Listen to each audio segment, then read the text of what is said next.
Hello guys, আজকে এই ভিডিওর মাধ্যমে আপনাদেরকে একটা আধুনিক জিনিস দেখাবো।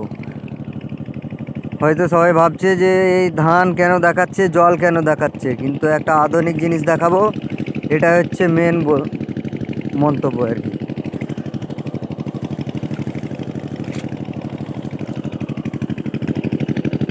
এই যে সাথে যে আওয়াজটা শুনতে পাচ্ছ, এই আওয়াজটা কিসের আওয়াজ হতে পারে কমেন্টের মাধ্যমে জানাবেন। এই মেশিনগুলা অনেক দিন আগে দেখেছিলাম, আজকে এসেছি এখানে আমার দিদির বাড়িতে।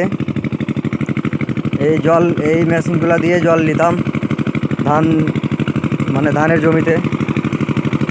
তো আজকে আমাদের দিদির বাড়ির এখানে মানে ধানে জল দিচ্ছে এই মেশিনগুলো দিয়েই। আগে চলতো কেরোসিন তেল দিয়ে, মানে মাটির তল থেকে যে বেরোতো ওই তেলটা দিয়ে, মৃত্তিকা তেল।